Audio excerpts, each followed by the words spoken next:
పరలోకమందున మా తండ్రి, ఈ ప్రతికూలమైన తండ్రి పరిస్థితుల్లో అనుకూలతను మాకు ఏర్పరిచి మీ పరిచర్యలో వాడుకుంటున్నందుకు మీకు స్తుతులు దేవా. తండ్రి, అన్నయ్య ద్వారా విలువైన సంగతులు అందించారు.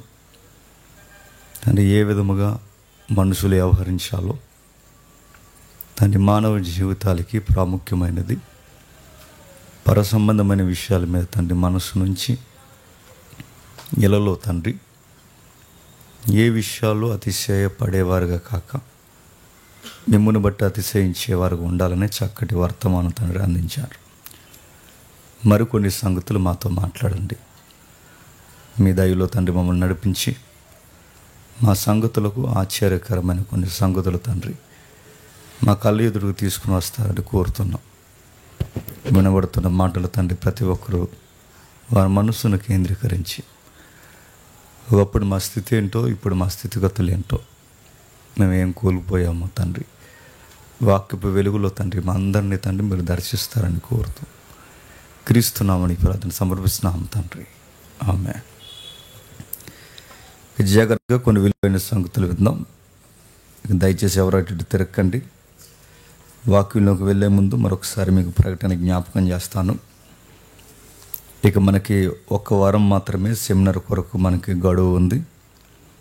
ఎవరైనా సెమినార్ కొరకు ఇంకా మీ తలంతులు కానీ మీ కష్టాన్ని కానీ మీ విలువైన సమయాన్ని ఆ సెమినార్లో వాడాలనుకుంటే మీ నేమ్స్ మాకు రికార్డెడ్గా తెలియచేయండి. ఎందుకంటే మళ్ళీ ఆ రోజు వచ్చి మేము కూడా చేస్తామన్నా అంటే మిమ్మల్ని తీసుకెళ్ళి అక్కడ కూర్చోబెట్టాలి, మాకు అర్థమవుతుంది. అక్కడ ముందుగానే చెప్పండి.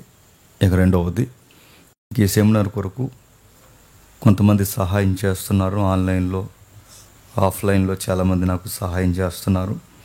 ఇంకా ఎవరైనా ఈ సెమినార్కి ఆర్థికంగా సహకరించాలనుకుంటే మీకు ఇంకా 10వ తారీఖు వరకు మీరు సహకరించవచ్చు. దానికి సంబంధించిన కాంటాక్ట్ నెంబర్ కూడా మీకు చెప్పాం, అది డిస్ప్లే మీద కూడా వస్తుంది. 7794021991. ఈ నెంబర్కి మీరు మీ కష్టాన్ని పంపించాలనుకున్నప్పుడు పంపించి దాని ఒక స్క్రీన్ షాట్ మాకు పెడితే మా ప్రేయర్ లిస్ట్లో అలాగే సహాయకుల యొక్క జాబితాలో మీ పేరు మేము రికార్డ్ చేసుకుంటాం. ఇక వాక్యంలోకి వెళదాం. ఆదికాండము మొదటి అధ్యాయం 26 నుండి 27 వచనం వరకు మనం చదువుకుందాం. 28 వరకు చదవండి. ఓకే. నరులను చేయదము, వారు సముద్రపు చేపలను, ఆకాశ పక్షులను,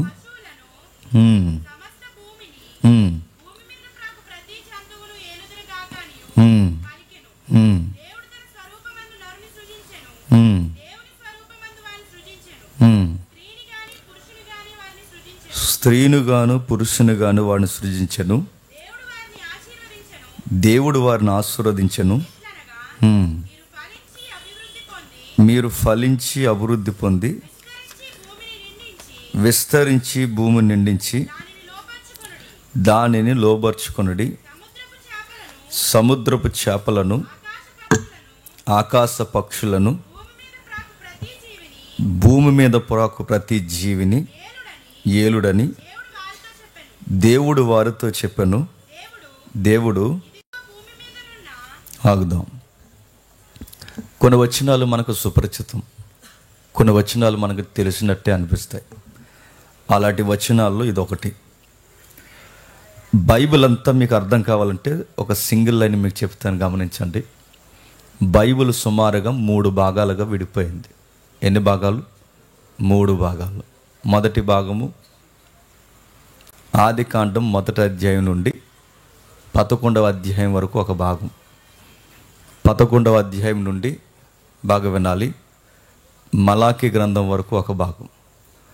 మలాకీ తర్వాత క్రొత్త నిబంధన నుంచి ప్రకటన గ్రంథం వరకు ఒక భాగం. వీటిని భాగాలు అంటారు. నిబంధనలు అయితే 2 నిబంధనలు, పాత నిబంధన, క్రొత్త నిబంధన. వీటిని గూర్చి మనం తెలుసుకుంటున్నప్పుడు మీరు గమనించండి, ఇంకా దీన్ని ఒక సిస్టమేటిక్గా మనం మాట్లాడుకుంటే బైబిల్ 2 భాగాలుగా ఉంది. ఇంకా సిస్టమేటిక్ మనం చేసుకుంటే, ఒకటి ఆదికాండం 1వ అధ్యాయం నుంచి 11వ అధ్యాయం వరకు ఆదాము మానవ ప్రపంచం దేవునితో ఎలా తెగిపోయిందో చెప్తారు. అందుకే 1వ అధ్యాయం నుంచి 11వ అధ్యాయం వరకు మానవుడు దేవునికి ఎలా దూరం అయిపోయాడో ఆ 11 అధ్యాయాలు చెప్తాయి. ఆ 11 అధ్యాయం తర్వాత 11 నుండి ప్రకటన గ్రంథం వరకు తెగిపోయిన బంధం మళ్ళీ దేవుడు ఎలా కలుపుకునే ప్రయత్నం చేశాడో మిగిలిన అధ్యాయాలు, పుస్తకాలు ప్రకటన గ్రంథం వరకు ఉంటుంది. ఇది బైబిల్ అంటే, మీకు సింగిల్ లైన్లో అర్థం కావాలి అంటే. అయితే ఈ చదివిన వాక్యాన్ని ఓ క్రమానుగతంగా చదవాలి. మనం అలా చదవం. మనం ఏదైనా ఒక పుస్తకం ఉందంటే దానికి ఒక కారకం ఉంటుంది, ఒక వస్తువు ఉందంటే దానికి ఒక కారణం ఉంటుంది. దాన్ని ఆ పర్పస్లోనే వాడాలి. అలా కాకుండా ఎలా పడితే అలా వాడేమో అనుకోండి, దానివల్ల ప్రమాదాలు జరుగుతాయి, ఇబ్బందులు జరుగుతాయి, నష్టం జరుగుతాయి, దానివల్ల ఉపయోగం ఉండదు. ఒక ఉదాహరణ చెప్తాను వినండి.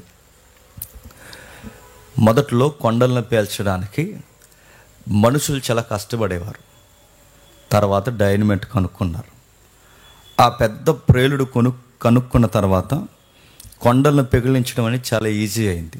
ఆ బాంబులు పెట్టడం, కొండలు బద్దలాసిపోవడం, దాని యొక్క రవాణా వ్యవస్థ పెరిగింది. డైనమైట్ వచ్చిన తర్వాత డైనమైట్ని ఎక్కడ వాడాలి? కొండల్లో వాడాలి. దాని పర్పస్ అదే. దాన్ని దీపావళికి వాడితే నెక్స్ట్ దీపావళికి ఎవడు ఉండడు. ఎలా వాడేదాన్ని అలాగే వాడాలి. ఎందుకు ఈ ఉదాహరణ మీకు చెప్తున్నానంటే, ఈ బైబిల్ అని ఈ పుస్తకం ఒక పర్పస్ మీద ఇచ్చాడు. దాన్ని అలాగే చదవాలి. దేవుడు ఒక ఉద్దేశంతో రాశాడు, ఆ ఉద్దేశంతోనే చదవాలి. అలా కాకుండా మన ఉద్దేశాలతో చదివామనుకోండి, డైనమైట్ తీసుకొచ్చి దివాళీకి వాడితే ఎంత ప్రమాదమో, ఈ వాక్యాన్ని తీసుకొచ్చి అడ్డగోలుగా మన తలంపులతో దీన్ని బోధించి మనం మనకి దాని ఉద్దేశాన్ని వదిలేసి మనకు రాంగ్గా అప్లై చేసుకోవడం స్టార్ట్ చేస్తే అంత ప్రమాదం. అందుకే ఈ వాక్యం బట్టి రక్షణ ఉంది, ఈ వాక్యాన్ని బట్టి శిక్ష ఉంది. రక్షించే వాక్యమే రేపు జడ్జిమెంట్ డేలో మనల్ని శిక్షించడానికి కూడా నిలబడుతుంది. అంత ప్రమాదం. అందుకే దీన్ని ఎలా వాడాలో తెలియాలి. బైబిల్ ఎంత గొప్పదంటే ఒక ఉదాహరణ చెప్తాను. దీన్ని దేవుని ఉద్దేశానుసారంగా రాయబడింది అనడానికి ఉదాహరణ, ఆయన ఉద్దేశంతోనే చదవాలి అనడానికి మరొక ఉదాహరణ చెప్తాను వినండి. బైబిల్ చరిత్ర సుమారు ఇప్పటికీ 4000 చరిత్ర. ఎంత? 4000 సంవత్సరాల చరిత్ర. ఈ 4000 సంవత్సరాల చరిత్రని మీరు జాగ్రత్తగా అబ్జర్వ్ చేయండి. ఈ 4000 చరిత్రలో పుస్తకం అప్పటి నుండి ఇప్పటి వరకు 4000 సంవత్సరాల క్రితం పుస్తకాలు ఏమన్నా ఇప్పటికున్నాయి ఏమని చెప్పండి? లేవు. ఈ 4000 సంవత్సరాల్లో ఎన్నో తుఫాన్లు వచ్చాయి, భూకంపాలు వచ్చాయి, సునామీలు వచ్చాయి, మహాసామ్రాజ్యాలు కూలిపోయాయి, అంతరించిపోయాయి, మహారాజులు కూడా కనబడకుండా పోయారు, వారి ప్రతులు కూడా దొరకలేదు, భూమి కదిలిపోయింది, బండలు బద్దలాసిపోయాయి, ప్రకృతి బీభత్సకరమైన కార్యాలు మన కళ్ళ ఎదుట చరిత్రలో చూసాం. కానీ సామ్రాజ్యాలు అణచిపోయాయి, ఎన్నెన్నో జరిగిపోయాయి. కానీ ఇంతకాలంలో ఇన్ని మార్పులు, రాజ్యాల్లో ఇన్ని మార్పులు, సమాజంలో ఇన్ని మార్పులు, చేర్పులు, అధికారులు ఎక్కారు దిగారు.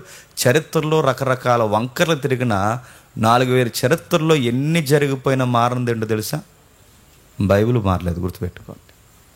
అందుకే ఈ బైబిల్ గ్రంథం వెనకాల దేవుడు ఉన్నాడు అంటారు చరిత్రకారులు. ఇంత చరిత్ర మారిపోయినా, ఇన్ని తుఫాన్లు వచ్చి రకరకాల పరిస్థితులు సృష్టించిన బైబిల్ అనేది మారలేదు. అలాంటి మారని గ్రంథం వెనకాల దేవుడు ఉన్నాడు కనుకే ఈ గ్రంథాన్ని దేవుడు చెప్పినట్టే మనం చదవాలి, దేవుడు అనుకున్నట్టే చదవాలి, దేవుడు కోరుకున్నట్టే చదవాలి. ఇది ఏం చెప్తున్నాడు?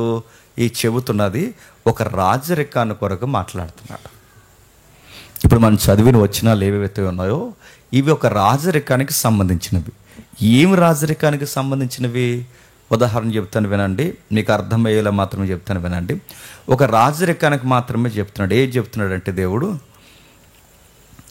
ఈ యావత్ ప్రకృతిని కొన్ని డిపార్ట్మెంట్లుగా దేవుడు విడదీశాడట. ఈరోజు నేను ప్రసంగం చెప్పను కానీ మీకు అర్థమయ్యేలా ఒక టీచర్లా మాట్లాడతాను. కొంచెం నా వైపు సీరియస్గా చూడకుండా అర్థమయ్యేలా చూడండి, నేను చెప్తాను. ఓకే, ఏం చెప్తున్నాడు దేవుడు? ఏం చెప్తున్నాడంటే, దేవుడు కొన్ని డిపార్ట్మెంట్స్ విడదీసి ఉంటాయి ఈ యూనివర్స్లో, ఈ సృష్టిలో. అవి రన్ అవుతూ ఉంటాయి. ఆదాం అవి రన్ అవుతున్నాయో లేదో సరిగ్గా చూసుకోవాల్సిన బాధ్యత ఎవరిది? ఆదాము, నీది. దాన్ని నువ్వు ఏలాలి. అంటే నువ్వు ఎలాంటి వాడు అంటే, నేను ఒక పెద్ద రాజునైతే ఆ రాజుకి కింద ఉన్న చిన్న బులిరాజువి నువ్వన్నమాట. ఎవరు? ఆదామైన నువ్వేం చేయాలి? ఏ సెక్టార్లో ఏ డిపార్ట్మెంట్ ఎలా పనిచేస్తుందో నువ్వు చూడాలి. దీన్ని ఏలడం అంటారు. ఈ ఏలే గుణగణాలు నీకు తెలియాలి. ఇంకా మీకు బాగా అర్థం కావాలంటే, ఇప్పుడు ఒక జిల్లా తీసుకోండి, ఒక రాష్ట్రం తీసుకోండి. ఇప్పుడు ఒక జిల్లా తీసుకోండి. జిల్లాకు ఒక కలెక్టర్ ఉంటారు, తెలుసు కదా. కలెక్టర్ దేనికి? డ్రైనేజీలో వాటర్ సరిగా వెళ్తుందో లేదో చూడ్డానిక? కలెక్టర్ దేనికి చెప్పాలి? అది అడ్మినిస్ట్రేషన్. దేన్ని ఆపరేట్ చేయడానికినా? దేనికి? కలెక్టర్ కింద కొన్ని డిపార్ట్మెంట్లు పనిచేస్తాయి. మున్సిపాలిటీ అయినా ఆయన కింద ఉండాలి. నెక్స్ట్ రెవెన్యూ అయినా ఆయన కింద ఉండాలి. పోలీస్ శాఖ అయినా ఆయన కింద ఉండాలి. ప్రతి డిపార్ట్మెంట్ అంటే ఇన్ని డిపార్ట్మెంట్ల మీద టాప్ ది డిపార్ట్మెంట్ ఎవరన్నమాట? కలెక్టర్. That is collector. గుర్తుపెట్టు. ఇది మీకు అర్థమైతే, ఈ విశ్వంలో చాలా డిపార్ట్మెంట్లు ఉన్నాయి. వాటన్నిటి మీద అడాప్ట్ ది డిపార్ట్మెంట్గా దేవుడు ఎవరిని పెట్టాడంటే అది ఆదాముని పెట్టాడు. ఇప్పుడు నువ్వేం చేయాలంటే ఇవి ఎలా పనిచేస్తున్నాయో చూడాలి. జీవరాశిని ఏలాలి.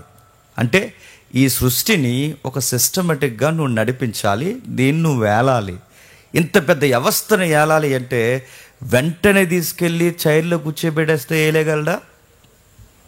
ఆ మాటలు మీకు అర్థమవుతాయి. ఇప్పుడు జాబ్ వచ్చిందండి, ఐఏఎస్ ఐపీఎస్, మనకు కాదులేండి, బాగా చదువుకున్న వాళ్ళకి వచ్చింది అనుకోండి, వెంటనే తీసుకెళ్ళి జిల్లాని చేతిలో పెట్టేస్తారా? వెంటనే తీసుకెళ్ళి రాష్ట్రాన్ని చేతుల్లో పెట్టేస్తారా? వెంటనే తీసుకెళ్ళి దేశాన్ని చేతుల్లో పెట్టేస్తారా? వెంటనే బెటరు. ఒక ట్రైనింగ్ ఉంటుంది. ఆ ట్రైనింగ్లో ఎలా పరిపాలించాలో నేర్పిస్తారు. సబ్జెక్ట్ ఉంటుంది, ప్రాక్టికల్స్ ఉంటాయి. ఇవన్నీ సరిగ్గా నేర్పిస్తున్నప్పుడు వాళ్ళక్కడ మళ్ళీ ఆ టెస్టులు పాస్ అయితేనే అప్పుడు తీసుకొచ్చి వాళ్ళని సీన్లో నిలబెడతారు. అక్కడ కూడా వీళ్ళు సరిగ్గా ఉండలేకపోయారు అనుకోండి, ఇంకా ట్రైనింగ్ పొడిగిస్తారు, ఇంకా షార్ప్గా వచ్చే వరకు. మీకు ఇంకా బాగా అర్థం కావాలంటే, ఇప్పుడు పోలీస్ శాఖ ఉందనుకోండి, వెంటనే తీసుకొచ్చి ఏమి డిపార్ట్మెంట్లో కూర్చోబెట్టారు, 9 నెలలు రుద్దుతారు పట్టుకొని. ఆ 9 నెలలు రుద్ది, బాగా వినాలి, రుద్ది ఇంకా ట్రైనింగ్ సరిపోలేదనుకుంటే, వీడికి ఇంకా సైన్ అప్ అవ్వకపోతే వీడిని ఇంకా రుద్దుతారు, ట్రైనింగ్ పొడిగిస్తారు. ఇంకా రుద్దేది చెప్పిన గ్రే హౌండ్స్ కూడా తీసుకెళ్తారు. అంటే రాత్రులు అడవుల్లో వదిలేస్తారనమాట. ఇంత ట్రైనింగ్ అయిన తర్వాత అప్పుడు తీసుకొచ్చి డిసిప్లిన్ ఫోర్స్ అని చెప్పి అందులో పెడతారు. వీడికి ఏవి నేర్పించకుండా డైరెక్ట్ తీసుకొచ్చి అక్కడ పెట్టారు అనుకోండి, ఏం చేస్తాడు? బయట తాగుపోతాడు, అలా మాట్లాడతాడు. ఏమీ తెలియకుండా తీసుకొచ్చి ఉద్యోగంలో కూర్చోబెట్టి ఏమైపోద్ది? ఆ ఉద్యోగం సరిగ్గా నడుస్తుందా? నడవదు. అందుకే ఏ ఉద్యోగం చేయాలన్నా, ఏ పని చేయాలన్నా ఏం చేయాలి? ట్రైనింగ్ ఇవ్వాలి. ఇది బాగా వినండి, నేను ప్రసంగం చెప్పలే, కొంచెం జాగ్రత్తగా వినండి సబ్జెక్ట్. ఇప్పుడు ఇంత పెద్ద వ్యవస్థను ఆదాము పరిపాలించాలంటే ఆదాముకి ట్రైనింగ్ సెంటర్ ఉండాలా వద్దా? ఉండాలి. ఇంత పెద్ద వ్యవస్థను పరిపాలించాలంటే మరి ఆదాముకి ట్రైనింగ్ సెంటర్ ఎక్కడుంది చెప్పాలి. మీకు అర్థమయ్యే తక్కని చెప్పాలి. అది ఏదైనా తోట. అంటే ఏదైనా తోట ట్రైనింగ్ సెంటరా? ఎస్, అది ఒక ట్రైనింగ్ సెంటర్. నువ్వు నమ్మినా నమ్మకపోయినా అది ఒక ట్రైనింగ్ సెంటర్ దాన్ని. అందుకే అక్కడ వాడిన పదాలు మనం చూస్తుంటే అప్పుడు మనకు అర్థమవుద్ది ఏమని చెప్తున్నాడు దేవుడు. దానికి ట్రైనప్ చేయడానికి ఏమంటున్నాడంటే, నువ్వు దేవుని స్వరూపం అంటే నా స్వరూపంలో ఉన్నావు గనక, పరిపాలించే స్థితిలో ఉన్నావు గనక, యావత్తు భూమిని ఏలడానికి నిన్నేం చేస్తున్నానంటే తోటను ఎలా సేద్యపరచాలో ముందు నేర్చుకో. నెక్స్ట్ జీవుల్ని ఎలా ఏలాలో ముందు నేర్చుకో. నెక్స్ట్ వాటితో ఎలా మమేకం అవ్వాలో నేర్చుకో. అందుకే మీరు చూడండి, యావత్తు జీవరాశిని వేలాలని ముందు జీవులన్నింటినీ ఎక్కడ తీసుకొచ్చాడు చెప్పాలి? ట్రైనింగ్ సెంటర్లోకి తీసుకొచ్చాడు. దేంట్లోకి? తోటలోకి. ఇంకా బాగా వినాలి, యావత్తు జీవరాశిని ఎలా ఏలాలో తెలియడానికి ముందు తోటలోకి తీసుకొచ్చాడు. ఎలా సేద్యపరచాలి, యావత్తు భూమిని ఎలా సేద్యపరచాలో తెలియడానికి ముందు దేన్ని సేద్యపరచమన్నాడు చెప్పాలి? తోటను సేద్యపరచమన్నాడు. అందుకే చూడండి, బాస్ అండ్ ఎంప్లాయ్ ఆ సెన్స్ మనకు కనబడుతుంది. చూడండి, సరిగ్గా బాస్ ఈవినింగ్ టైం వస్తాడట. ఎవరు? ఎక్కడికి? ట్రైనింగ్ సెంటర్కి వచ్చి ఏమడుగుతాడు చెప్పండి?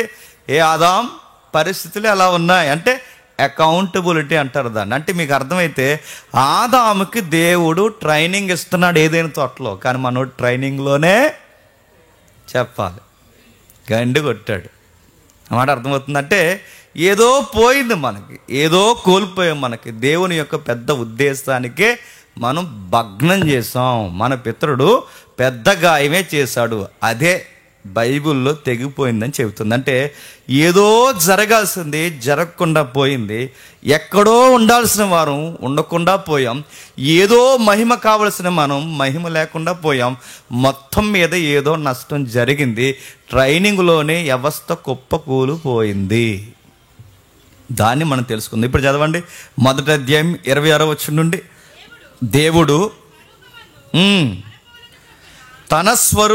మన స్వరూపమందు మన పోలుకు చొప్పున నరులను చేయుదము, వారు సముద్రపు చేపలను, ఆకాశ పక్షులను, పశువులను, సమస్త భూమిని, భూమి మీద ప్రాకు ప్రతి జీవిని ఏలుదురుగాకని.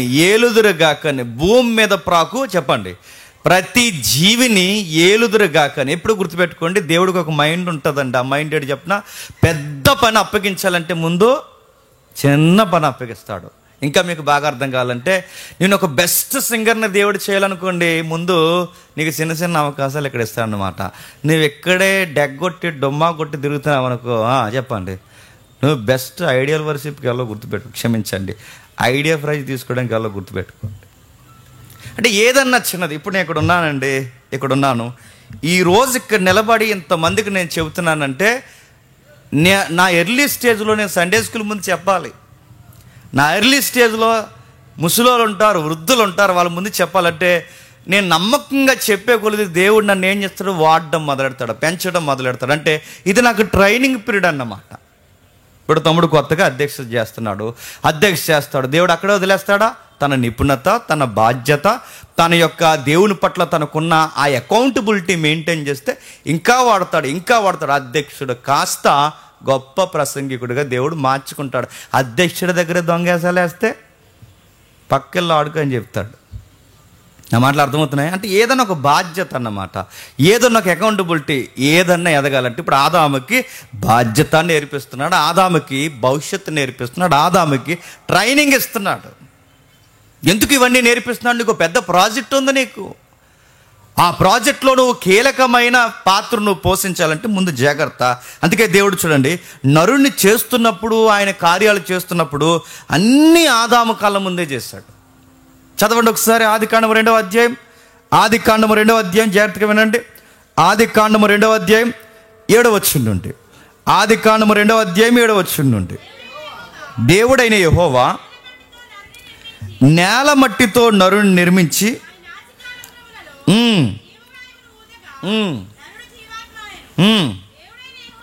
దేవుడైన యెహోవా తూర్పున ఏదెనులో ఒక తోట వేసి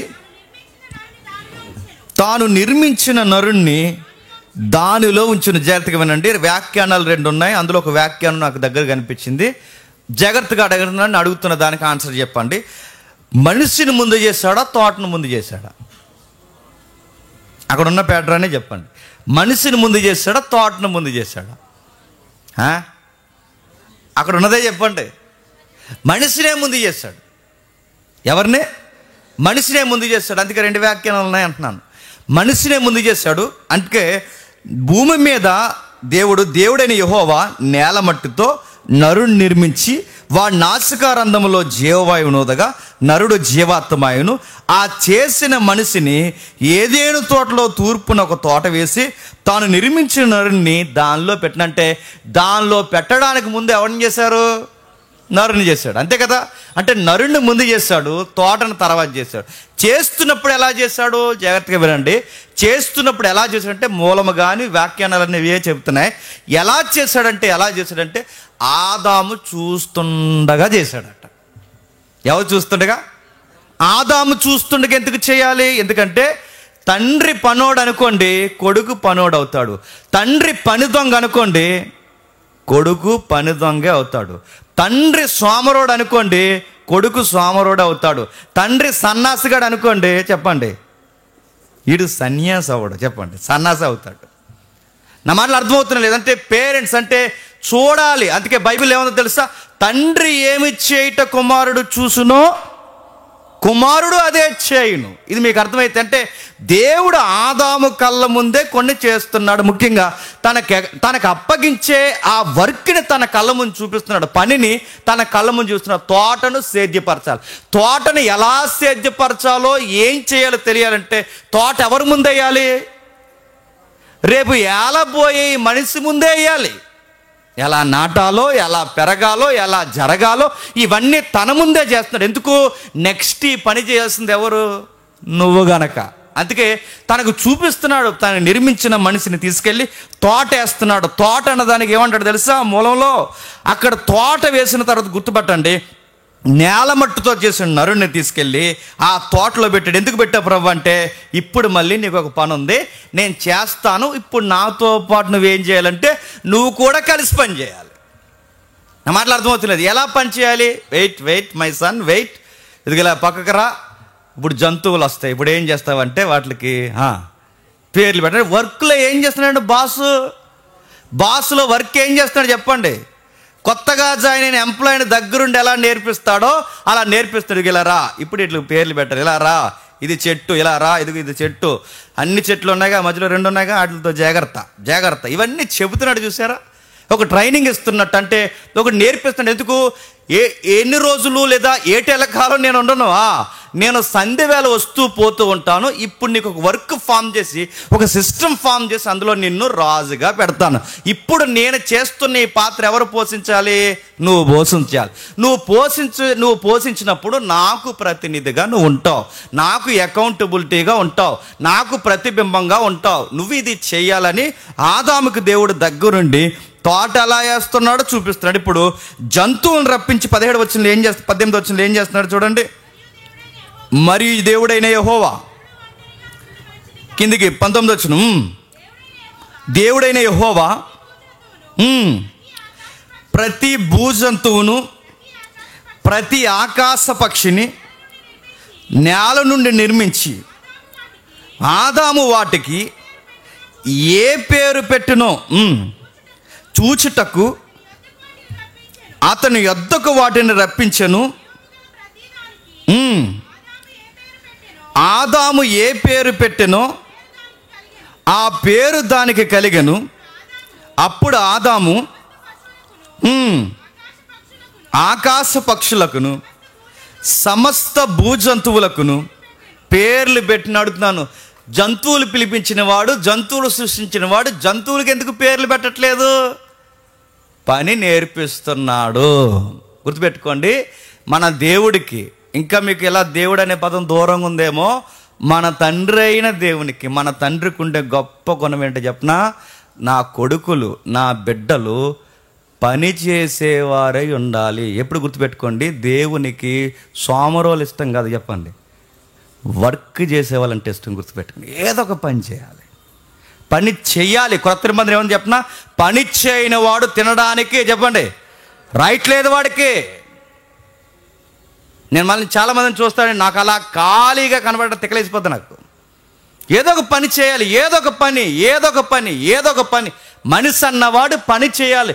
దేవుడు మనిషిని దేనికి చేసంటే వర్క్ చేయాలి, పని చేయాలి. ఆదామును పిలిచాడు, ఇదిగో సాయంత్రం ఒక పండు, మధ్యాహ్నం ఒక పండు, ఉదయాన్నం ఒక పండు, నీకు నచ్చిన పళ్ళನ್ನು చూసుకుని చక్కగా జ్యూస్ చేసి తాగేసి మళ్ళీ సాయంత్రం ఒక నిద్రపోయి సాయంత్రం లేగా అన్నాడా? పని చేయి అని చెప్పాడు. పని చేయి. ఏం పని చేయాలి? పని చేయి. నేను చెప్పిన పని చేయి. ఆ పనిని ఒక సిస్టమేటిక్గా చేయి. ఆ పనికి ఒక అకౌంటబిలిటీగా చేయి. నేను సంధి వేళ వస్తాను, పని ఎలా ఉందో నాకు, పరిస్థితులు ఎలా ఉన్నాయి నువ్వు చెప్పాలి. అంటే మన దేవునికి క్యారెక్టర్ మీకు ఏం కనబడుతుంది చెప్పండి? పని పని పని పని పని చేయాలి. మ్యాన్హుడ్ అంటే ఏంటో తెలుసా? మగతనం అంటే ఏంటో తెలుసా? పని చేయాలి. That is manhood. మగలక్షణం అంటే అదే, మగతనం అంటే అదే. మగవాళ్ళు అంటే ఇంకా ఆడవాళ్ళందరూ తినేసి నిద్రపోమని కాదు. మీ పని కూడా మీది. హ్యూమెన్హుడ్ అన్న కూడా మీరు కూడా గృహ పరిపాలన జరిగే పని చేయాలి. క్రొత్త నిబంధన స్త్రీలను ఏమందో తెలుసా? సుఖభోగములు యందు సుఖించినది చచ్చిన దానితో సమానం అంది. అంటే దాని అర్థం ఏంటి? వర్క్ చేయాలి, పని చేయాలంటే పని చేసేవారిని దేవుడు ఇష్టపడతాడండి. పని చేసేవారిని పనికొచ్చే పాత్రగా మరుస్తాడు. నువ్వెంత కష్టపడితే, నువ్వు ఎంత నిపుణత కలిగి, నువ్వు ఎంత అకౌంటబిలిటీ ఉంటే దేవుడు గ్రాప్ పెంచుతాడు అనమాట. ఇదేనండి సక్సెస్ స్టోరీ అంటే.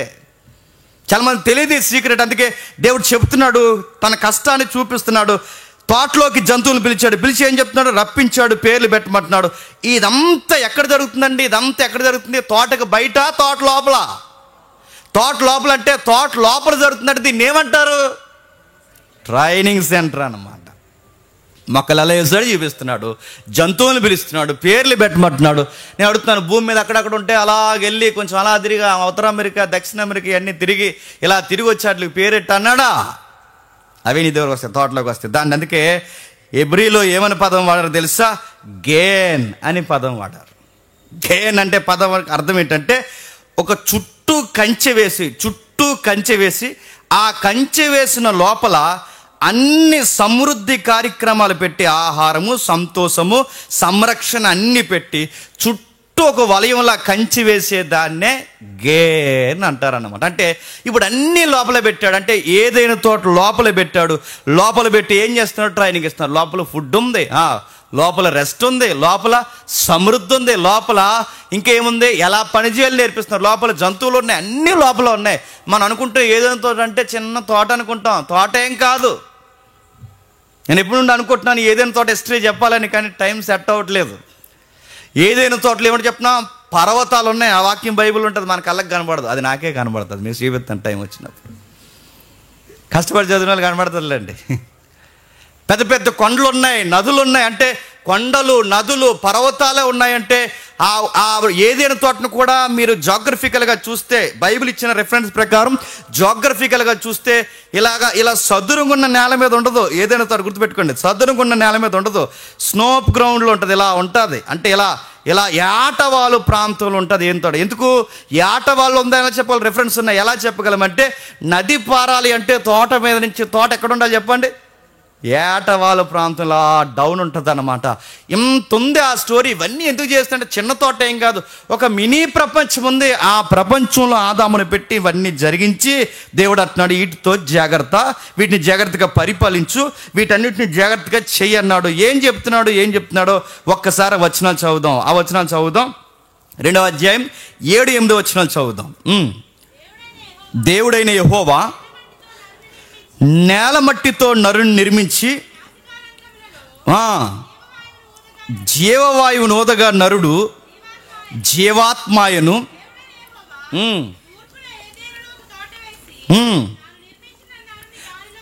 తాను నిర్మించిన నరుడిని దానిలో ఉంచెను అని చెబుతూ 15వ వచనంలో ఏమంటున్నాడు చూడండి. మరియు దేవుడైన యెహోవా నరుని తీసుకొని ఏదైనా తోటను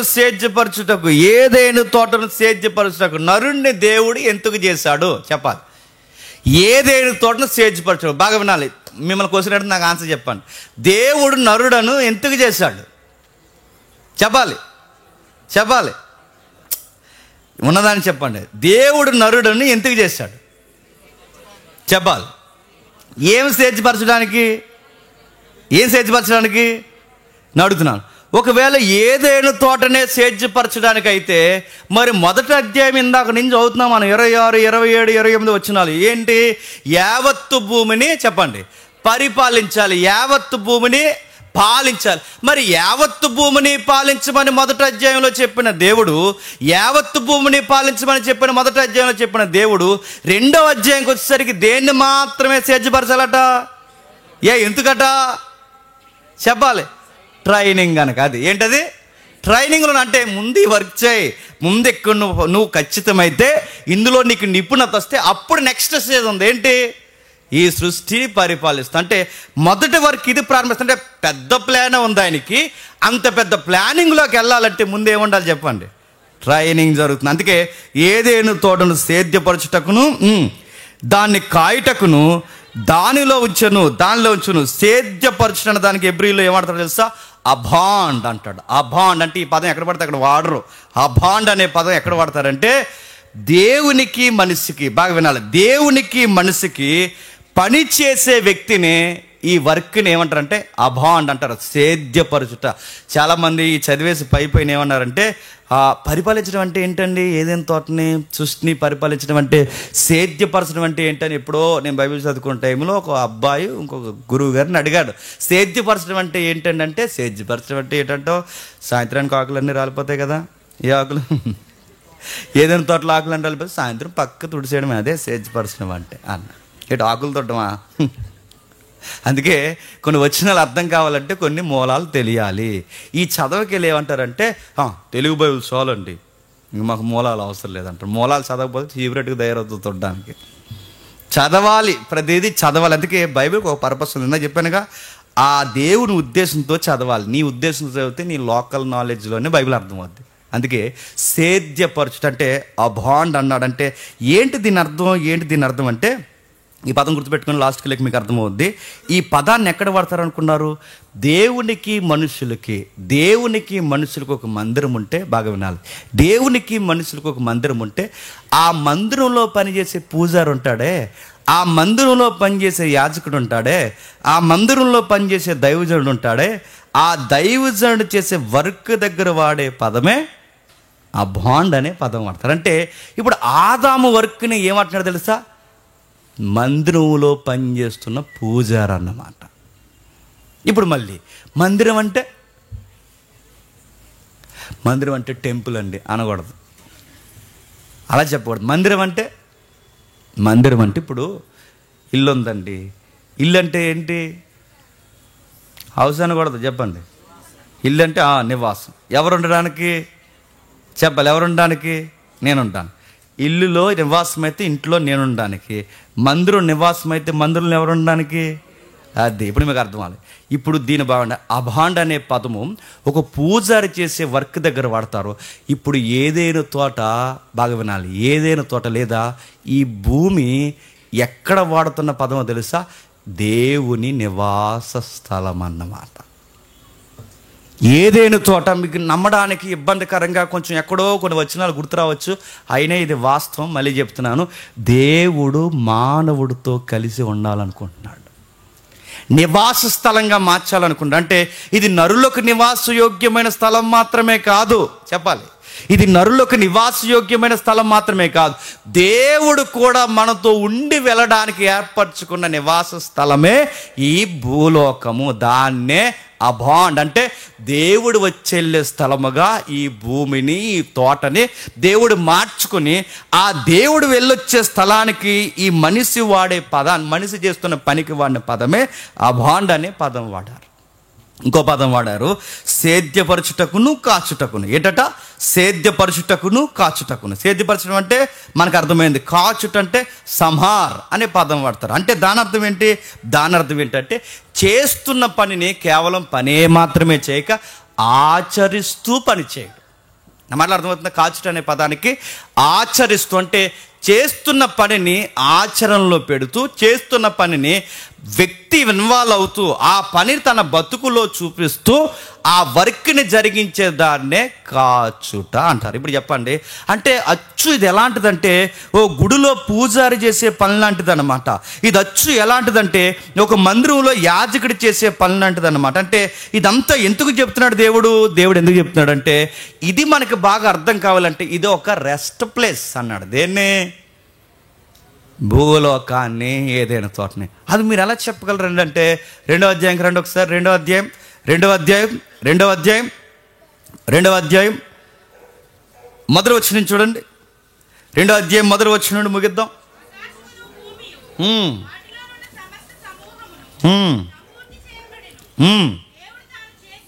దేవుడు తాను చేసిన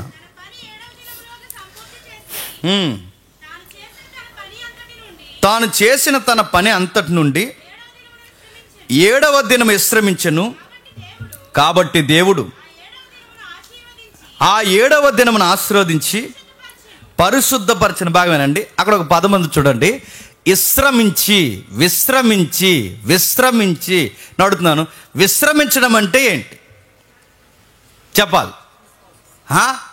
చెప్పాలి. విశ్రమించడం అంటే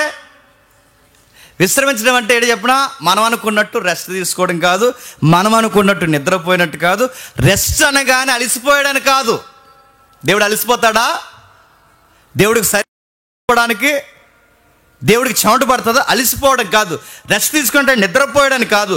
అక్కడ ఏదైతే విశ్రమించాడన్న దానికి మూలం ఏముందో తెలుసా? సెటిల్ అయ్యాడట. సెటిల్ అక్కడ ఉండాలనుకున్నాడా? చాలు, ఇంకెక్కడ నేను ఉండాలనుకుంటున్నానన్న దానికి వాడిన పదమే చెప్పాలి. అది ఇప్పుడు చెప్పండి, ఎక్కడ ఉండాలనుకుంటున్నా ప్రభువా? ఈ డిపార్ట్మెంట్స్ అన్నీ సరిగ్గా పనిచేసి నా కొడుకు అంటే నా కుమారుడు ఆదాము సరిగ్గా దీన్ని పరిపాలిస్తున్నప్పుడు, దీన్ని సిస్టమేటిక్గా నడిపిస్తున్నప్పుడు నేను అలా వెళ్ళి ఇలా వచ్చి ఇక్కడ ఉండి మళ్ళీ అక్కడికి వెళ్ళి అంటే ఎక్కడ కూడా నేను ఉండాలి. ఇది కూడా నివాసయోగ్యమైన స్థలమే, నేను ఉండొచ్చు అనుకున్న దానికి వాడిన పదమే చెప్పాలి విశ్రమించటం. మనం ఏమనుకున్నాం అంటే దేవుడు అలసిపోయాడని దాని మీద లెసన్ చెప్పాము. దేవుడు అలసిపోడు. మరి దీని సంగతి ఏంటి? దీని సంగతి ఏంటంటే దేవుడు ఉండాలనుకుంటున్నాడు. ఇప్పుడు బాగా వినాలి, దేవుడు ఉండాలనుకుంటున్నాడు. దేవుడు ఎక్కడ ఉంటాడు? పెద్ద జీకే కోసం కాదు, చెప్పండి. దేవుడు ఎక్కడ ఉంటాడు? ఉన్నదే చెప్పండి, అర్థమైందే చెప్పండి. దేవుడు ఎక్కడ ఉంటాడు? అక్కడ ఉంటాడు అనకూడదు. ఎక్కడ ఉంటాడు చెప్పండి. ఎక్కడ ఉంటాడు? అర్థమైందే చెప్పండి. ఇప్పుడు నేను చెప్పాను కదా, చెప్పండి. ఇందాక నుంచి ఒక విషయం కోసం మాట్లాడుకుంటున్నాం. దేవుడు ఎక్కడ ఉంటాడు? తోటలో ఉంటాడు. ఎక్కడ? అర్థం లేదు కదా, తోటలో ఉంటాడు. మీకు అర్థం అవ్వాలంటే ప్రాక్టికల్ ఎగ్జాంపుల్ చెప్తాను వినండి. ఎప్పుడన్నా కలెక్టర్ బంగ్లాకు కానీ, రాజు బంగ్లాకు కానీ, ఎప్పుడన్నా మీరు హైదరాబాద్ వెళ్తే కోట ఉంది. ఏం కోట అది?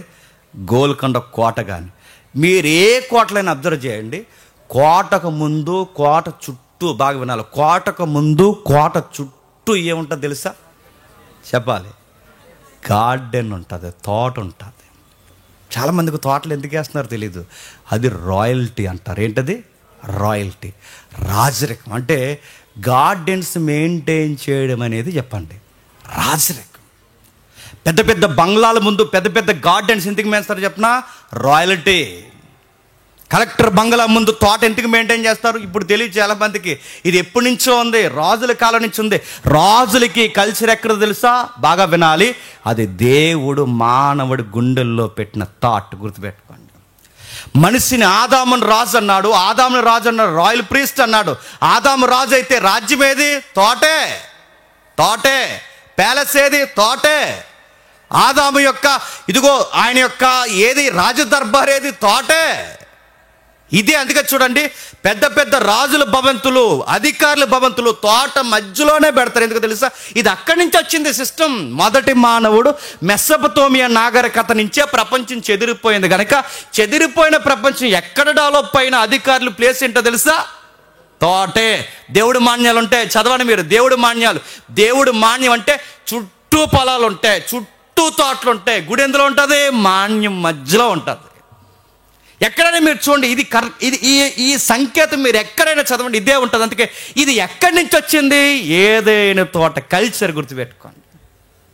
దేవుడు తెచ్చిన మెసొపొతేమియా నాగరికత. అందుకే దేవుడు ఎక్కడున్నాడో కూడా తోటలో ఉన్నాడు. అందుకే ఆ తోటే ఆలయం.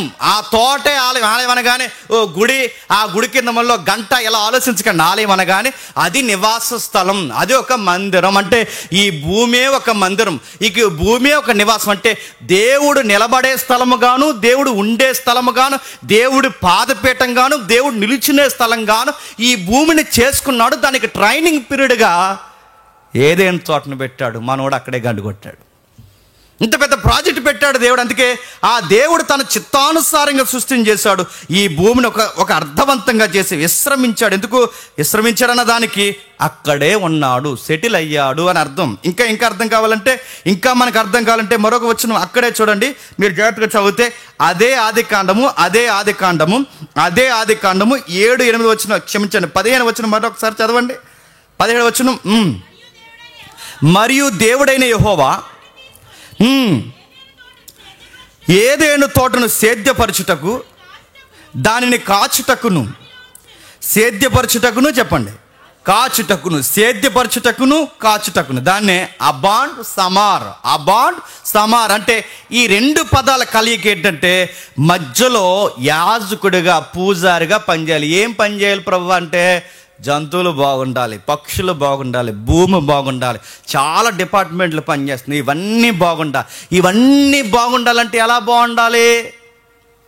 పక్షులు వెనకాల ఆదాం కర్రెట్టుకు తిరగాల, జంతువులు వెనకాల ఆదాం కర్రెట్టుకుని అనాలా? నడుతున్నాను. ఎలా వాటిని మెయింటైన్ చేయడం అంటే ఎలా? మెయింటైన్ చేయడం అంటే ఏంటో చెప్తున్నా, నువ్వు పరిశుద్ధంగా నా మందిరంలో ఉంటే అన్నీ నీ మాట అంటే ఇదే గుర్తుపెట్టుకోండి. ఇదే దేవుడు మనకిచ్చిన కీ. ప్రతిదీ నీ దగ్గరకు వస్తుంది, ప్రతిదీ నీకు లోపడుతుంది. అసలు జంతువుల్లో క్రూరత్వం అనేది ఉందా? స్టార్టింగ్లో సింహాలు జింకల్ని ఆటాడడం, పాములను ముంగీసులు ఆటాడడం, ముసళ్ళు తిరగబడడం, ఇది లేదండి. ఏదైనా తోటలు ఇది లేదు. ప్రతి ఒక్కటి గడ్డే మేసాయి, ప్రతి ఒక్కటి సాధు జంతువులు ఉన్నాయి. మరి ప్రకృతిలోకి జంతువులు ఏట క్రూరత్వం ఎలా వచ్చింది? పాపం వచ్చిన తర్వాత చెప్పండి, సృష్టిలోనికి క్రూరత్వం వేట మొదలైంది. అంతకుముందు లేదు. ఇదంతా అంటే ఒక సాధు జీవితం, ఒక చక్కటి జీవితం, ఇవన్నీ ఉండేది పోయింది. ఆదాముకి ఎప్పుడు లోబడతాయి అంటే పక్షులుగా, జంతువులుగా, జీవులుగా, కనబడే జీవులు, కనబడని జీవులు, బ్యాక్టీరియా, ప్రతిదీ మనిషికి సమపాలులుగా ఉండాలంటే ఏదన్నా ఒకటి గమనించండి, ఏదన్నా తగిన మోతాదులో ఉంటేనే మనకు మంచిది. మోతాదు ఎక్కువైతే పోతుంది. దీన్ని మెయింటైన్ చేయాలి. అందుకే ఏలడం అంటే ఏమనుకుంటున్నారు? ఏలడం అంటే మొక్కలకు నీళ్ళేయడం, ఏలడం అంటే జంతువులకు నీళ్ళు పెట్టడం, ఏలడం అంటే సాయంత్రం పడిపోయిన ఆకులు తొట్టడం కాదు. ఏలడం అంటే చెప్పినా నువ్వు సరిగ్గా ఉంటే ప్రకృతి నీ మాట వింటది. ఇర్మియా గ్రంథం గుర్తుందా మీకు? ఇర్మియా గ్రంథంలో ఒక మాట ఉంటుంది, మీరు చేసిన పాపములను బట్టి, దోషములు బట్టేగా ప్రకృతిలో జీవులు సమసిపోతున్నాయి అంటాడు ఇర్మియా. మీకు గుర్తుందంటే మనం చేసే తప్పులకి సిస్టమ్ ఏమవుతుంది చెప్పండి? సమసిపోతుంది. అడుగుతున్నాను, మనం చేసే తప్పులకి ఇర్మియా అంటున్నాడు, మీరు చేయి తప్పుల్ని బట్టి ప్రకృతి తన క్రమం మార్చుకుంటుంది, మీరు చేయి తప్పుల్ని, పాపాలను బట్టి జీవజాతులు అంతరించిపోతున్నాయి, మీరు చేసే పాపాలను బట్టి ప్రకృతి ఋతుక్రమాలు తప్పిపోతున్నాయి. అంటే సిస్టమ్ సరిగ్గా మనం మెయింటైన్ చేయలేకపోతున్నామంటే కారణం ఏంటి చెప్పిన? దేవుని ఎదుట సరిగ్గా మనం ఉండకపోతే సిస్టమ్ మనం సరిగ్గా మెయింటైన్ చేయలేము. మనం అనుకుంటున్నాం పక్షులు పోతున్నాయి, పిచ్చుకలు పోతున్నాయి, డేగలు పోయే, జంతువులు అంతరించిపోతున్నాయి, పుల్లు అంతరించిపోతున్నాయి, ఎంతుకలు అంతరించిపోతున్నాయి. నీలో దైవ స్వరూపం అంతరించిపోయింది గనక సృష్టిలో ఉన్న ప్రతి డిపార్ట్మెంట్ ఏమవుతుంది చెప్పండి? అంతరించిపోతున్నాయి.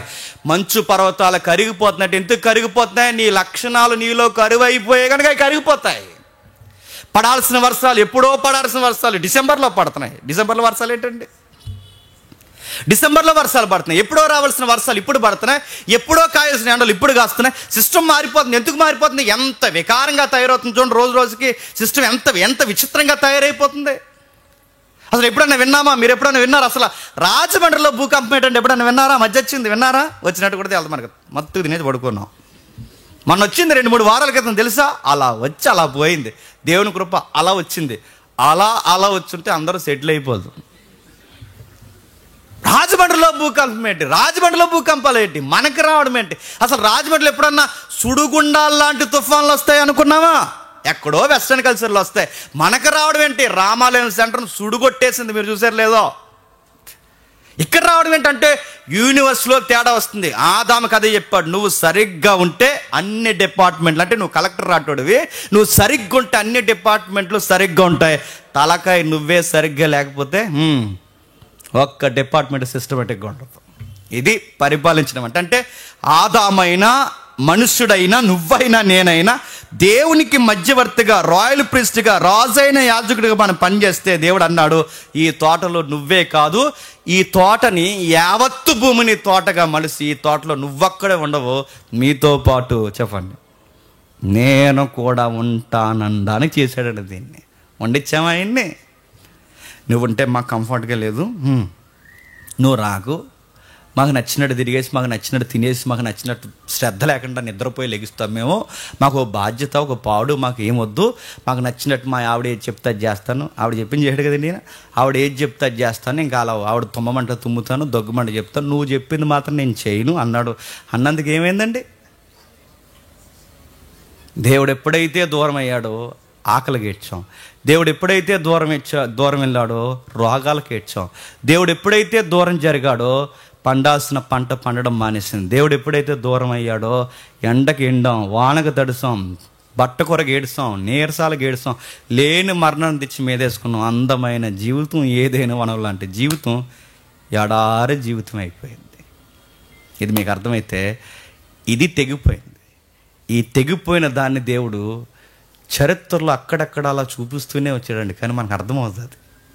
అలా చూపిస్తూ ఇది మీ లైఫ్, ఇది మిస్ అయిపోయారు, ఇది మీ లైఫ్ అని చూపిస్తూనే వచ్చాడు. అందుకే మనం అలా నేను చరిత్ర చెప్పాను, కానీ ఇంకా టైం అయింది.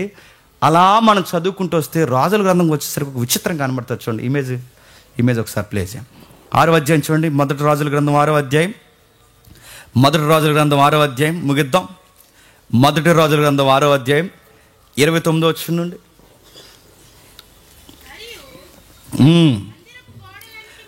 మందిరపు గోడలన్నిటి మీదను లోపలేమి వెలుపలేమి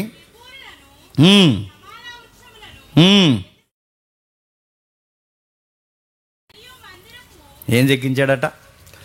ఆ ఇమేజ్ చూడండి. ఇది సొలొమోను మందిరం. చాలా కాలం మనకు అర్థమవుతుందండి. ఇప్పుడు చెప్పిన ఈ దృక్కోణంలో చదవండి, మీకు చాలా ఈజీగా అర్థమవుతుంది. దేవుడు సొలొమోను మందిరం కట్టడానికి పర్మిషన్ ఇచ్చాడు. ఆ కట్టే పర్మిషన్ ఇచ్చినప్పుడు దేవుని జ్ఞానం బట్టి సొలొమోను మందిరం కట్టి, దేవుని ఆత్మ ప్రేరణ బట్టి సొలొమోను మందిరం కడుతున్నప్పుడు, మందిరాన్ని కడుతున్నప్పుడు ఎలా కట్టాడట? మందిరం మీదట మొక్కలు, చెట్లు, ఫలములు, ఇలాంటి వృక్ష జాతులు అన్నింటినీ చెక్కాడట. ఎందుకు చెక్కుతున్నాడు? బాగా వినాలి. ఎందుకు చెక్కుతున్నాడు? ఇంత పెద్ద మందిరం కడుతున్నాడు, ఇంత పెద్ద మందిరం. ఈ మందిరంలో ఎవరు ఉండడానికి కడుతున్నాడండి? చెప్పాలి. ఇల్లు కట్టామంటే ఎవరుంటాం? మనం ఉంటాం. మందిరం కడుతున్నామంటే ఎవరుంటారు? ఇప్పుడు దేవుడు మందిరంలో ఉండాలంటే డిజైన్లు ఏముండాలట? తోట. మర్చిపోద్ది. ఏంటంటే తోటలో ఉండాలి. బాగా వినాలి. తోటలు. అందుకే మందిరాన్ని ఏ డిజైన్లతో కడుతున్నా తెలుసా? తోటలానే చేశాడంటే అది మందిరమా తోట అంటే తోటతో ముడిపడిన మందిరం.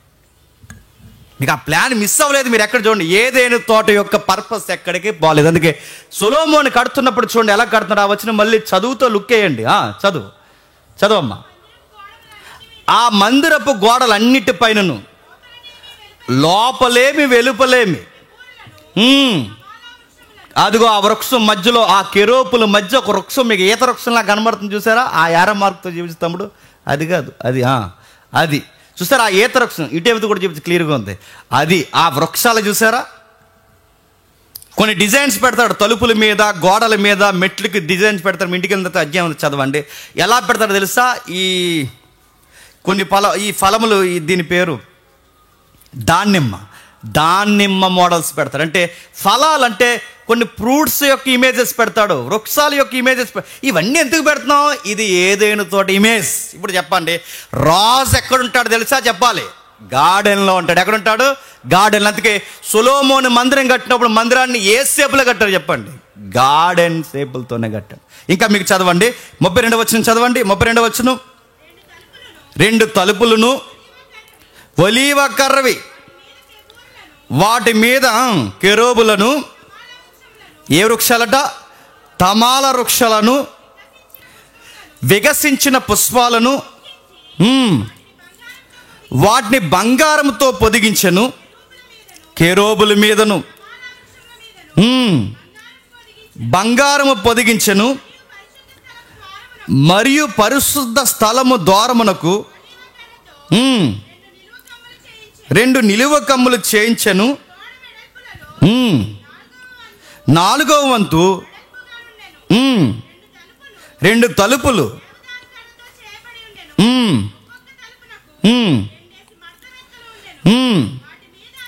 వాటి మీద అతడు కెరూబులను వికసించిన పుష్పములను చెక్కించి ఆ చెక్కిన వాటి మీద బంగారు రేకులు పొదిగించిన 36 మరియు లోపలున్న శాలను 3 వరుసలను చెక్కించిన రాళ్లతోనూ ఒక వరుసను దేవదారు దూలములతో కట్టించి. ఎక్కడ చూడండి వృక్షాలు, చెక్కలు, ఇవే మీకు కనబడుతుంది. అంటే ఏదైనా తోటని ఎలా అయితే దేవుడు చూపించాలనుకున్నాడో అదే ఇమేజ్ ఎక్కడ జీవిస్తున్నాడు చెప్పండి? సొలొమోను మందిరంలో చేస్తున్నాడు. అంటే ఇప్పుడు ఇక్కడ పని చేస్తున్న వారు బాగా వినాలి. ఎలా పని చేయాలి? ఇందాక మనం చదివాంగా, అబాండ్ సమార్. అంటే ఇప్పుడు ఈ తోటలో ఆదాము పని చేస్తున్నప్పుడు ఏ వర్డ్స్ అయితే బైబిల్ ఉపయోగించిందో అదే పదాలు మళ్ళీ ఎక్కడ ఉపయోగించారు తెలుసా? యాజకుడు పని దగ్గర ఉపయోగించారు. ఎక్కడ? యాజకుడు. అంటే ఇప్పుడు యాజకుడు చేస్తున్న వర్క్ ఎలాంటిది? సేద్యపరచుట కాచుట. అంటే ఏదైనా తోటని ఎలాగైతే సేద్యపరచాడో, ఏదైనా తోటని ఎలాగైతే కాచాడో అదే వర్క్ మళ్ళీ దేవుడు ఎవరికి ఇచ్చాడు చెప్పండి? దైవజనులకు ఇచ్చాడు. సేద్యపరచడం కాచినప్పుడు మందిరం, ఇప్పుడు సంఘం ఉంది, సంఘాన్ని సేద్యపరచాలి, కాయాలి. సాధ్యపరచడం కాయడం అంటే ఇక్కడికి వచ్చిన వయసులో వాళ్ళు ఎలా ఉన్నారో చూడాలి, సంసారాలు ఎలా ఉన్నారో చూడాలి, చిన్నోడు పెద్దోడు అధ్యక్షుడు ఎవరెవరు ఏం చేస్తున్నారో చూడాలి, ఇవన్నీ చూడాలి. వీటన్నిటిని బట్టి అకౌంటబిలిటీ దేవుడిని ఎవరిని అడుగుతారో తెలుసా? నిన్ను అడగడు. చెప్పండి, ఇక్కడ నిలబడ్డాడే రాయల్ ప్రీస్ట్గా ఆయన అడుగుతాడు. మేము వచ్చి మిమ్మల్ని అడిగితే నువ్వెవడం మమ్మల్ని అలా అడగడానికంటే ఎలా ఉంటుంది చెప్పండి? తోట బయటకు పో, నీకు బయట ఇంకో తోట ఉంది, అక్కడికి పో. నువ్వు ఇందులో ఉన్నప్పుడు అడుగుతారు, టైంకి ఎందుకు రావట్లేదు అడుగుతారు, ఈ పని ఎందుకు చేయలేదు అడుగుతారు, ఇది ఎందుకు నువ్వు అకౌంటబిలిటీ మెయింటైన్ చేయవు అడుగుతారు. ప్రతి దాన్ని అడుగుతారు. ఎందుకు తెలుసా? దేవుడి మందిరం. బాగా వినాలి, దేవుడి మందిరం. అంటే ఏదేను తోటలో మిస్ అయింది సొలొమోను మందిరంకి వచ్చింది, సొలొమోను మందిరంలో మిస్ అయింది మళ్ళీ ఎక్కడికి వచ్చింది తెలుసా? తిరిగి మళ్ళీ ప్రకటన గ్రంథానికి వచ్చింది. ముగించేస్తున్నాడు. ప్రకటన గ్రంథంలో దేవుడట ఏం చేస్తున్నాడట? ప్రభువా, మేము చనిపోయిన తర్వాత మా అవార్డ్స్ ఏంటని ఎవరైనా క్వశ్చన్స్ రేట్ చేసుకుని ప్రకటన గ్రంథం చదివితే ఏమిటో తెలుసా? ఇదిగో మీకు జీవవృక్ష ఫలములు ఇస్తానన్నాడు. ఎక్కడ? ఇదిగో పరదేశులో జీవవృక్ష ఫలములు ఉన్నాయి, అవి మిమ్ములను భుజింపనిస్తాను. మళ్ళీ తిరిగి కథ అంతా ఎక్కడికి వచ్చిందండి చెప్పాలి? ఏదేను తోటలో స్టోరీ ఎక్కడైతే మిస్ అయిందో మళ్ళీ బైబిల్ ఎండ్ అయిపోతున్నాడు, మళ్ళీ స్టోరీ ఎక్కడికి వస్తుంది? మళ్ళీ తోట దగ్గరికి. అందుకే చూడండి, ప్యారడైజ్ అన్నారు దాన్ని. ప్యారడైజ్ అంటే ఉద్యానవనం అని. ఇప్పుడు చెప్పండి, అక్కడ పోయిన మన జీవితాన్ని మళ్ళీ తీసుకెళ్ళి ఎక్కడ పెడతాడట? వనంలోనే పెడతాడట. అంటే వనం అంటే ఏంటి చెప్పండి? దేవుని నివాస స్థలం. అది ఆ దేవుని నివాస స్థలంలోనే. అంటే అక్కడ పోయిన జీవవృక్షం, అక్కడ పోయిన జీవితం, అక్కడ పోయిన ఆ రాజరిక వ్యవస్థ మళ్ళీ మనకి ఎక్కడ రాబోతుంది చెప్పండి? రేపు కన్ను మూస్తే లేదా ప్రభు వస్తే మళ్ళీ మనం పోయేది ఎక్కడికి తెలుసా? ఆ ఏదైనా తోట లాంటి జీవితం ఎదురు చూస్తుంది, అక్కడికి మనం వెళ్ళబోతాం. ఇదండి బైబిల్ యొక్క నేపథ్యం. దీన్ని చెయ్యయ్యా తెలంగాణ ట్రైనింగ్లో పెడితే ట్రైనింగ్లోనే పాడు చేశాడు. ఇంకా తోటకి చిహ్నాలు ఏంటంటే గుర్తుపట్టండి, ఇప్పుడు మనమే ఈ కదిలే వృక్షాలు ఉన్నాయి చూసారా, మనమే. ఇప్పుడు ఎక్కడుంటా ప్రభు అంటే, ఎక్కడ 2-3 నా నామాన్ని కూడి ఉంటారో వాళ్ళ మధ్య నేను ఉంటాను.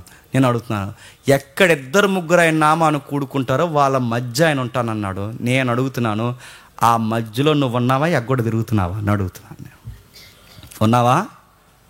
చాలామందిని గమనిస్తున్నాను, సరిగ్గా రొట్టెస్తున్నప్పుడు సైడ్ అయిపోతున్నారు. చాలామంది సరిగ్గా ద్రాక్షరసం ఇస్తున్నప్పుడు సైడ్ అయిపోతున్నారు. చర్చి ఎగ్గొట్టు తిరుగుతున్నారు. అటెండెన్స్ చాలా ఈజీగా మానేస్తున్నారు. ఈ పనులు ఎలాంటి చెప్పినా అచ్చు ఏదైనా తోటలో నెగ్లెక్ట్గా ఉన్న ఆదాము మూమెంట్స్ ఇవి మళ్ళీ గుర్తుపెట్టుకోండి.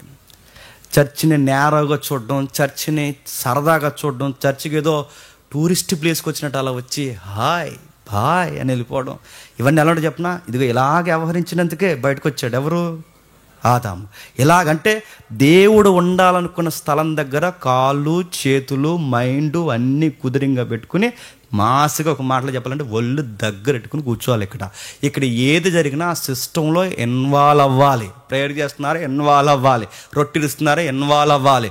ద్రాక్షరసం ఇన్వాల్వ్ అవ్వాలి. ఎందుకు? ఇది దేవుడు ఉండే స్థలం, ఇది దేవుని తోట, దేవుని జీవవృక్షాలు ఉండేవి. ఈ జీవవృక్షాలు ఎవరు? నువ్వు నేనే. మనల్నే తోటగా మలిచాడు, మందిరంగా మలిచాడు. ఉంటున్నావా? ఎందుకు రాలేదని అడిగితే అన్నారట, వద్దాం అనుకున్నాను, వర్షం పడిపోయింది, రాలేకపోయాను. ఎందుకు?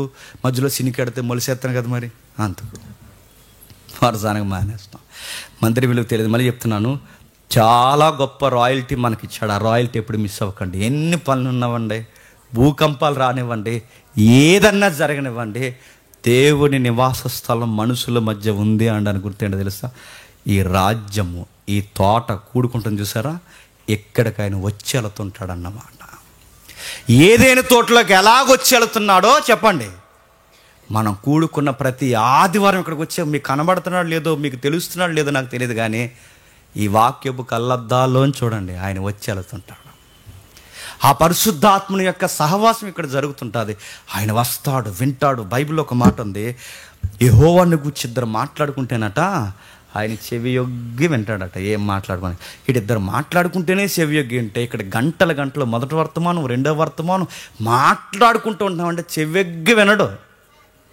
డైరెక్ట్గా వచ్చే కూర్చుని వెళ్తాడు. గుర్తుపెట్టుకోండి, ఇది ఈ పర్పస్ మనకిచ్చాడు. దీన్ని ఇలాగే చదవాలి, ఇలాగే అర్థం చేసుకోవాలి. ఇంత పర్పస్ ఇచ్చి దేవుడు సేద్యపరచవయ్యా, చెయ్యవయ్యా అంటే మొత్తానికి సేద్యం మానేసి, చెప్పండి, కాయడం మానేసి ఎలా తినేయాలి, ఎలా తాగేయాలి అని చూసారట. ఎక్కడికి పోయి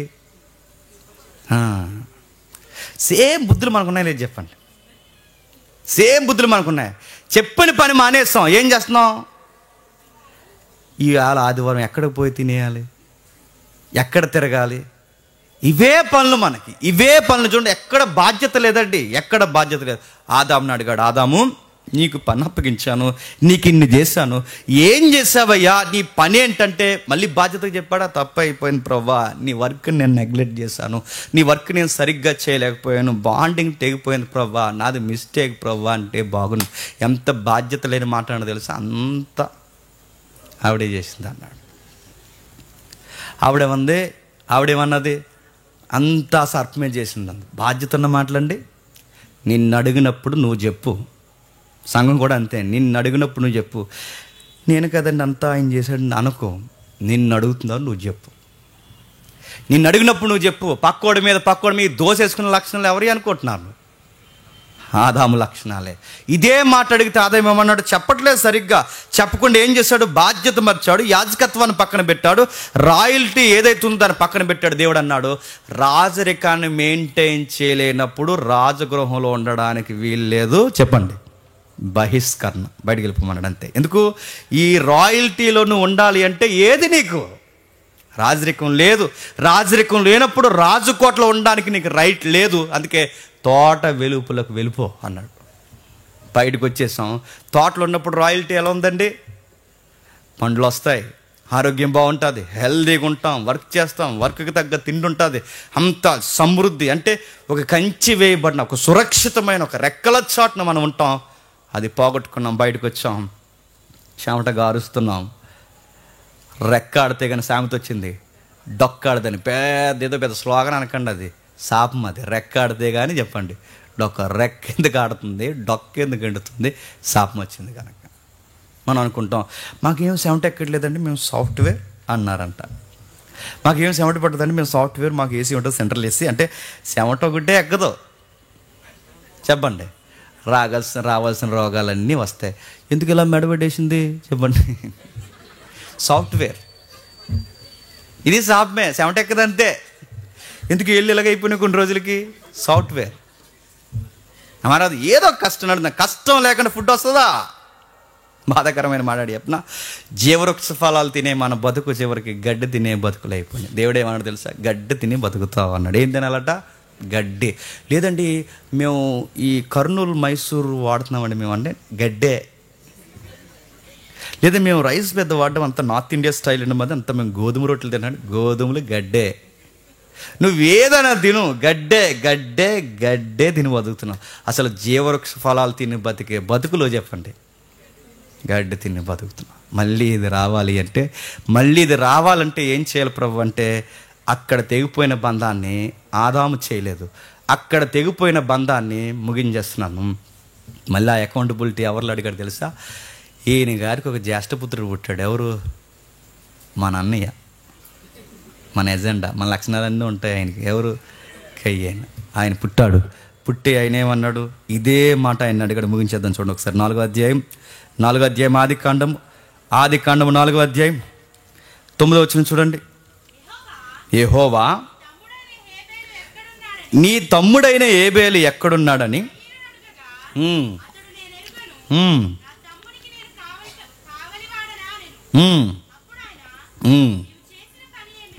నువ్వు చేసిన పని ఏమిటి? నీ తమ్ముని రక్తము యొక్క స్వరము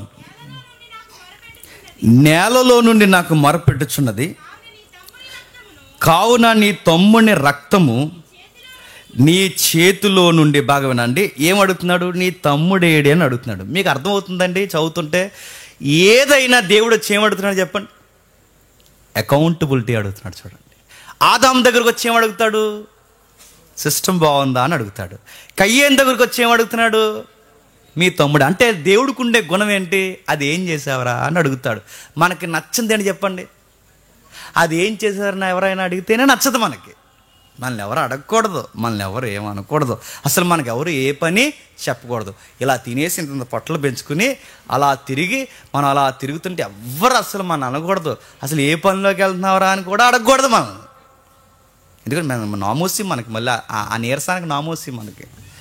ఎవరు అడగకూడదు. ఏ వర్క్ చేయని అడుగుతున్నాను. మళ్ళీ వాళ్ళు చెప్తున్నాను, సిగ్గు, సీము, నెత్తురు మళ్ళీ అడుగుతున్నాను. ఇలాంటివి ఏమన్నా పని చేస్తే ఏదో ఒక వర్క్ చెయ్యండి. దేవుని పిల్లల లక్షణాలు పని చేయాలండి, పని చెయ్యాలంతే. ఏదో ఒక పని చేయాలి. అవసరమైతే ఇంట్లో పనులు అంట్లైనా కడుగు, ఏదో ఒక పని చేయి, ఏదో ఒక పని చేయి. కనీసం సీపురు తీసుకుని లోపలన్నా తుడు, ఏదో ఒకటి చేయాలండి. మనిషి అన్నవాడు పని చెయ్యాలి. పని చేయకపోతే దేవుడికి నచ్చడు ఎవడు, అది ఆడపిల్లైనా మగపిల్లోడైనా. ఏదో ఒక వర్క్ చేయాలి. ఈ బైబిల్ నీకు అర్థమైతే వర్క్ చేయాలి. వర్క్ చేస్తేనే అకౌంటబిలిటీ అడుగుతాడు ఆయన. ఏం చేస్తున్నావు? ఒక చట్నీ అడిగాడు. చట్నీ ఏమన్నాడు? ఎందుకు 3 ఏళ్ళ నుండి నువ్వు పండట్లేదు? నీ వలన నేల అర్థమైపోవాలి. 2020 చూశాను, 2023 చూశాను, 2024 చూశాను. నీ వల్ల అర్థమైపోవాలా? ఫలింపని ప్రతి చెట్టును నరికేయండి అన్నాడు దేవుడు. ఒక చెట్టే పండకపోతే నరికేయమంటే ఇక్కడ చెట్ల కోసం కాదు మాట్లాడుతున్నాం. చెప్పండి, నీ కోసం, నా కోసం. 24 అయిపోయింది ఈ వారంతో. ఇంకా మనకి 2023, 2024 అయిపోయింది. ఇంక 3వ సంవత్సరానికి వెళ్తున్నాం, 25కి. వర్క్ చేయకుండా, నిపుణత లేకుండా, బాధ్యత లేకుండా 25లో అడుగు పెట్టావో అదే లాస్ట్ ఇయర్ అవుద్దేమో. జాగ్రత్త, ఇది శాపం కాదు, వాగ్దానం. గుర్తుపెట్టుకో. నేను బాగు చేసే వాగ్దానం. జాగ్రత్త. కయ్యని అడిగాడు, నీ తమ్ముడు ఎక్కడ ఉన్నాడని అడిగితే వీడికి ఎంత రెక్లెస్ చూడండి. కాపలా కాస్తున్నాను నేను అన్నాడు. సేమ్ మీరు మళ్ళీ మూలపదాలు ఇంటికి వెళ్తారు, చదవండి. అబాండ్ సమార్ అంటే ఏదైనా తోటలో ఏదైతే ఆదామును అడిగాడో, ఏ అకౌంటబిలిటీ అయితే ఆదామును మెయింటైన్ చేయమన్నాడో అదే వర్డ్స్ మళ్ళీ ఎవరిని అడుగుతున్నాడు? మీ నాన్నకి ఏదైతే బాధ్యత ఇచ్చాను, ఇప్పుడు నీకు అదే బాధ్యత ఇచ్చాను. నీ బాధ్యత ఏంటి? నువ్వు వ్యవసాయం చేసుకుంటూ, పని చేసుకుంటూ, జాగ్రత్తగా ఉండి, నీ చుట్టూ ఉన్న నేచర్ నువ్వు అనుభవిస్తూ, నీ కుటుంబంలో ఉన్న నీ అన్నదమ్ములను, నీ కుటుంబంలో ఉన్న తమ్ముడిని, నీ కుటుంబంలో ఉన్న తల్లిదండ్రుల్ని నువ్వు జాగ్రత్తగా చూసుకుంటూ, నాకు అకౌంటబిలిటీగా ఉండాలని కయ్యాన్ని నీకు అప్పగించాను కనుక సింగిల్ లైన్లో అడుగుతున్నాను, నీ తమ్ముడేడి? నీ బాధ్యతలో ఉన్న నీ తమ్ముడేనని అడిగితే ఇదేమన్నా తెలుసా? నేను ఎవరికి లెక్క చెప్పాల్సిన అవసరం లేదన్నాడు. చెప్పాడండి ఆన్సర్. ఏమన్నాడు? నేనేమన్నా కావాలి వాడినా? ఆ మాటకు అర్థం ఏంటి? ఆ మాటకు అర్థం ఏంటి చెప్పనా? మీకు ఫైర్ అయిందో లేదో నాకు తెలియదు, కానీ దేవుడికి చాలా కోపం వచ్చింది. ఆ మాటకు అర్థం ఏంటి అనుకుంటున్నారు? నువ్వు అప్పగించిన కావల పని మా అయ్యే చేయలేదు, నువ్వు అప్పగించిన ఆ కావల పని మా అమ్మే చేయలేదు, నువ్వు అప్పగించిన పని ఆ ఏదైనా తోటలో మా పితరులు, మా తల్లిదండ్రులే చేయలేదు. నేను చేస్తానని ఎలాగనుకుంటున్నావు? కాపలో అనుకుంటున్నావా? చూసారా, అలా చేయకపోతే నువ్వేమీ చేయలేదు, నేను కూడా చేయను, నువ్వు నన్ను ఏమన్నా చేస్తాను. ఎంత రెక్లెస్ అండి వాడికి. అకౌంటబిలిటీ లేదు, బాధ్యత లేదు. గుర్తుపెట్టుకోండి, ఒక వస్తువు ఎవడైనా నేను నమ్మిచ్చాడంటే, గుర్తుపెట్టుకో, ఎవడైనా నమ్మిచ్చాడంటే ఆ వస్తువును మళ్ళీ అంతే నమ్మకంగా అప్పగించడమే అకౌంటబిలిటీ. ఎవరైనా ఒక వ్యక్తి ఎవరే ఈ పని అని అన్నారట, ఆ పని నువ్వు జాగ్రత్తగా చేయడమే అకౌంటబిలిటీ. అక్కడే తెలుస్తావు నువ్వు దేవునికి ఉపయోగపడవా అని. బాధ్యత, ఆతృత, చెయ్యాలి, దాన్ని సంపూర్ణం చేయాలి. ఎవరు అడుగుతారు? జేమ్స్ అడుగుతాడు లేదో, ఇక్కడ ఉన్న పెద్దలు అడుగుతారు లేదో నాకు తెలియదు. నేను పుట్టించిన దేవుడు ఒక పని అప్పగించినప్పుడు దాన్ని బాధ్యతగా చేస్తున్నావు లేదా? మీకు ఉదాహరణ చెప్పి నేను త్వరగా ముగిస్తాను. ఒక పుస్తకం చదవడం స్టార్ట్ చేశారనుకోండి, నీ పని అక్కడే తెలుస్తుంది. పుస్తకం పూర్తయ్యే వరకు చదువు, మధ్యలో ఆపేసి మళ్ళీ వచ్చే ఏడాది చదివానంటే నీ దొంగ వ్యవహారం నీకు అక్కడే తెలిసిపోతుంది. గుర్తుపెట్టుకోండి. నీ పనికి మాలిన బద్ధకం, నీ దొంగ బుద్ధి అక్కడంటే పుస్తకం 2 సంవత్సరాలు చదువుతాడు ఎవడైనాని? అరే 3 రోజుల్లో చదువుతూ అయిపోయే పుస్తకాన్ని ఇంత సాగదీస్తావు అంటే, ఒక పుస్తకం కూడా తినంగా చదవలేవు, ఈ పని కూడా చేయవు నువ్వు. ఒక పుస్తకం చదవలేవు, ఏది చదవలేవు, ఏమీ చేయలేవు, ఒక వర్క్ చేయలేవు, ఏం చేస్తావు మరి? తిరగడానికి నువ్వు జంతువా? అరే జంతువులే పని చేస్తున్నాయి, తన పిల్లల్ని పోషించుకుంటున్నాయి, గూళ్ళు కట్టుకుంటున్నాయి, ఎగురుతున్నాయి, ఉదయం అంతా కష్టపడి ఆహారం తెచ్చుకుని ఇక్కడ గొంతులో దాచుకుని చిన్న పిల్లలకి ఇంటికి బాధ్యతగా పట్టుకెళ్తున్నాయి. నీకు పని లేదేంటి నేను అడుగుతున్నా? నీకు ఏ పని ఉంది? నీకు ఏ పని లేదని అడుగుతాను. తినాలనిపిస్తే కంచం ముందు కూర్చుని కంచం నన్ను అన్నం పెట్టుకున్నప్పుడు సిగ్గు సీము నెత్తురున్నప్పుడు ఇది తినడానికి నాకు ఏం రైట్ ఉంది అనిపించాలి. ఇది అడిగాడు కయ్యాన్ని, ఏదరా నీ బాధ్యత ఏదరా అని అడిగితే కయ్యాన్ని ఏమాడు తెలుసా? నాకు ఈ అకౌంటబిలిటీ లేదు, నేను ఎవరికి లెక్క చెప్పాల్సిన అవసరం లేదు, నేను ఎవరికి సృష్టిలో బాధ్యత లేను, నేను చెప్పను. మాకు ఎవరి మీద లేదా ఎవరి మీద బాధ్యత లేవు, నీకు మా మీద హక్కులు లేవు, మాకు ఒక స్వేచ్ఛ ఉందని ఒక ఫిలాసఫీ మాట్లాడండి. ఆ మాటలు అంత ఫిలాసఫీ ఉంది. అప్పుడు దేవుడు అన్నాడు, నీకు స్టాంప్ వేస్తాను రా అబ్బాయి అన్నాడు. ఈ స్టాంప్ వేసి ఏమన్నా తెలుసా? నీ బతుకు దేశదిమ్మర బతుకోద్దు, నీకు తినంగా ఉండరు. ఎందుకంటే నువ్వు సెటిల్ అయ్యి బాగుండరా అంటే నీకు సెటిల్ అవ్వడం రాలేదు కనుక నీ బతుకు అంతా సెటిల్ అవ్వకుండా తిరుగుతావు అన్నాడు. అంతే. అందుకే చూడండి దిమ్మర్లో తిరుగుతారు. ఇలా తిరిగే బ్యాచ్ అంతా ఎవరి బ్యాచ్ చెప్పనా? దేశదిమ్మర్ల బ్యాచ్ అన్నమాట. అంటే ఎవరి బ్యాచ్? కయ్యనిగడి బ్యాచ్. ఒక నిలకడ, ఒక నిబద్ధత. నేను మళ్ళీ అడుగుతానండి, పండగ వచ్చే సమయానికి నీ ఇంట్లో పిల్లలుంటే వాళ్ళు అడగకుండానే గుర్తుపెట్టుకో, వాళ్ళు అడగకుండానే వాళ్ళ అక్కర్లు తీర్చడమే మగ లక్షణం. గుర్తుపెట్టుకో. భార్య ఉంటే తన అడగకుండానే తన అవసరతలు తీర్చడం మగ లక్షణం. గుర్తుపెట్టుకో. భారీగా నువ్వు ఉంటే నీ పిల్లలు ఏంటో అవసరం తెలియకుండా తీర్చి, ఇదంతా విధి నిర్వహణ అంటారండి. దీన్నే గృహ పరిపాలన వ్యవస్థ అంటారు. ఇది పాటించాలి.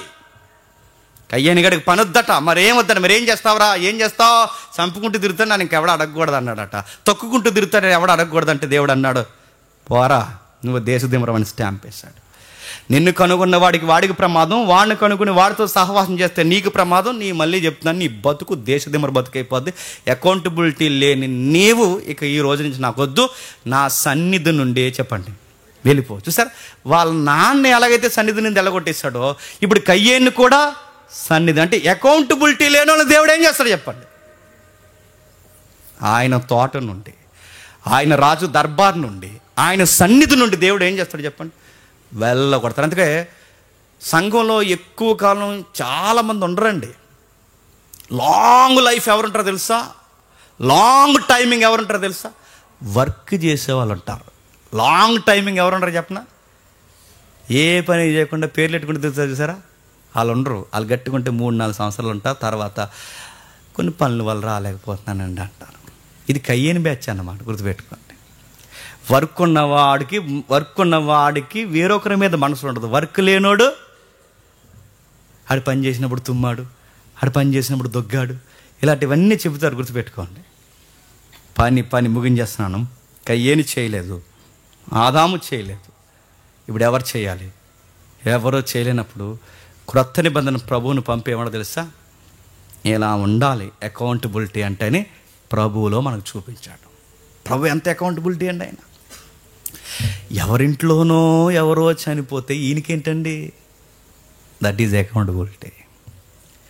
ఎవరో అబ్బాయి చనిపోతే ఆ తల్లి దగ్గరకు పోయి ఆ తల్లి భుజాల మీద చెయ్యేసి, ఈయన బాధపడకమ్మా, నీ కొడుకుని మళ్ళీ నేను బతికించిస్తానమ్మా అని ఈయనకి సమాజంలో ఇంత బాధ్యత ఏంటి?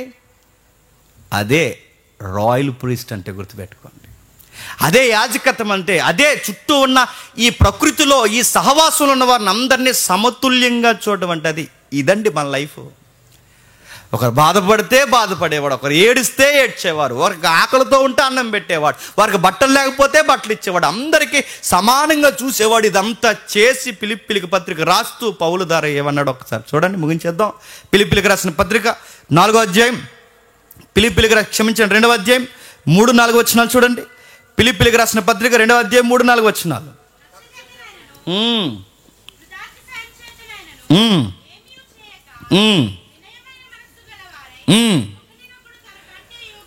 ఒకనికొకడు తనకంటే యోగ్యునిగా ఎంచుచు మీలో ప్రతివాడును తన సొంత కార్యములు మాత్రమే కాక, అది ఇప్పుడు చెప్పండి, మన సొంత కార్యాలే కాక, చెప్పండి అసలు ప్రాబ్లం ఏమిటి చెప్పినా, మన సొంత కార్యాలే మనం చేసుకోం.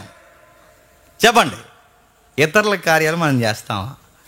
మనకి దేవుడు అప్పగించిన మన కార్యాలే తినంగా చెయ్యం, ఇతరుల కార్యాలు మనం చేస్తామా? బాగా వినాలి. ఏదేను తోటలో దేవుడు ఏదైతే చెప్పాడో, కయ్యేను దగ్గర ఏదైతే చెప్పాడో, మళ్ళీ సంఘానికి సహోదరులు కూడా ఏం చెప్తున్నాడు? నీ కోసం నువ్వు బతకరా, నీ చుట్టూ ఉన్న వ్యవస్థ కోసం బతకరా అని చెప్తున్నాడు. కానీ మనం ఎవరి కోసం బతుకుతాం చెప్పండి? నేను చుట్టూ ఉన్న కోసం బతకను. చెప్పండి, నా ఇల్లు, నా పిల్లలు, నా ఉద్యోగం, నా బంధువులు, నా రక్తం, మా మీసాలు, ఇలాగే బతుకుతాం మేము. మా తాతలు మీసాల మీద నిమ్మకాయలు నిలబెట్టారు, మా తాతల వంశాలు కాపాడుకోవడానికి మేము పుట్టాం. ఒక అకౌంటబిలిటీ ఉందండి. నేను మళ్ళీ చెప్తున్నాను, నీ ఇంట్లో వాళ్ళకి రోగం వస్తే నువ్వు వెళతావు, నా అన్న వారికి ఇబ్బంది లేకపోతే నా అని పీక్కునే ఎవడైనా వెళ్తాడు.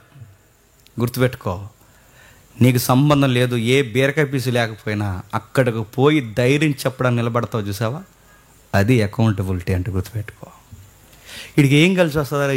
ఏం కలిసి రాదు. ఎందుకురా నువ్వు ఇలా చేస్తున్నావంటే, దేవుడు అన్నాడు, మీ కార్యాలు మీరే చూసుకోనక, చెప్పండి, ఇతరుల కార్యాలను కూడా చూడాలి. ఈ వర్క్ కయ్యేని చేయమన్నాడు, ఈ వర్క్ ఆదాముని చేయమన్నాడు, ఈ వర్క్ మానవాళ్ళని చేయమన్నాడు. ఈ వర్క్ ఎవరు చేయకపోతే సంఘాన్ని పిలిచి మీరైనా చేయండి అన్నారు. చేస్తున్నావా? మన వర్క్ చేయం, పక్కోళ్ళ వర్క్ చేయం. ఒక మాటలో చెప్పాలంటే అసలు దేవుని వర్క్ అంటే ఏంటో మనకి తెలియదు. పైగా మనకి ఏం తెలుసు అంటే, ఆడికి ఏమైనా జరిగిందనుకోండి, ఆడు మన ఫ్రెండ్ అనుకోండి, ఆడి గురించి మనం గట్టిగా ఆలోచిస్తే ఎక్కడ ఆలోచిస్తాం చెప్పిన, ఫేస్బుక్లో ఒక లైన్ ఎడతామన్నమాట, వాట్సాప్లో ఒక లైన్ ఎడతాం. ఏమన్నా తెలుసా? ఏమైనా మాట్లాడతామంటే ఫేస్బుక్లో, వాట్సాప్లో లైన్ ఎట్టి, నీకోసం కొట్టుకునే ఒక గుండు ఉందని మాత్రం మర్చిపోకరా, ఇదిగో నీకు ఒక ఫ్రెండ్ ఉన్నాడు రా, నేనేరా, చిన్నప్పుడు గుర్తున్నాయి నాకు ఆ గొలుక్కాయ అట్లా నేను అని చెప్తా. ఈ స్టేటస్ పెట్టాను తప్ప అని అడుగుతున్నాను, ఇది పెట్టాను తప్ప ఆడికి ₹10 ఉపయోగం ఉందా? నువ్వు ఎవరు? నేను అడుగుతున్నాను, ఎవరు? మనల్ని క్రైస్తవులు అన్నది. ఏదైనా తోటలో చూపించవలసిన రాయల్టీ అదే, కయ్యేని దగ్గర చూపించాల్సిన రాయల్టీ అదే, ఇప్పుడు సంఘంలో చూపించాల్సిన, చెప్పండి, రాయల్టీ అదే. రాయల్టీ అంటే చెప్పిన, మన కోసం మనం బతక్క, చెప్పండి, సమాజాన్ని బాగు చేయడానికి బతకడమే రాయల్టీ.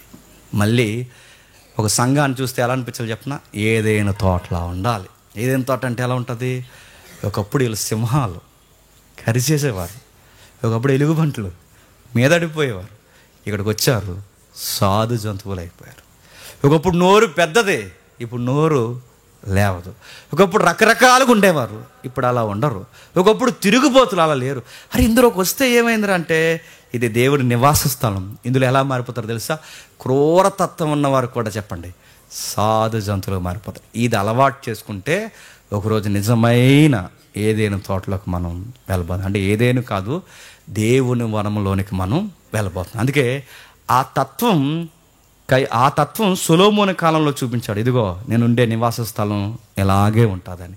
ఇదే తత్వం అక్కడ చూపించాడు ఏదైనా తోటలో. ఇదే తత్వం చరిత్రంతా చూపించాడు. దేవుడు ఉండే ఉద్యానవనంలో మనతో పాటు ఆయన కూడా ఉండాలనుకున్నాడు. అంటే ఈ భూమి, ఈ విశ్వం అంతా దేవునికి ఉద్యానవనంలో ఉండాలి. ఉందా?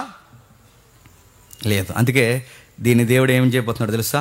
మళ్ళీ రీస్టార్ట్ చేయబోతున్నాడు. అంటే మళ్ళీ యథాస్థితికి తెస్తాడనమాట. యథాస్థితి కంటే మళ్ళీ ఈ పాత భూమి ఏదైతే ఉందో, ఈ పాడైన భూమిని మళ్ళీ నూతన భూమిగా మారుస్తాడు.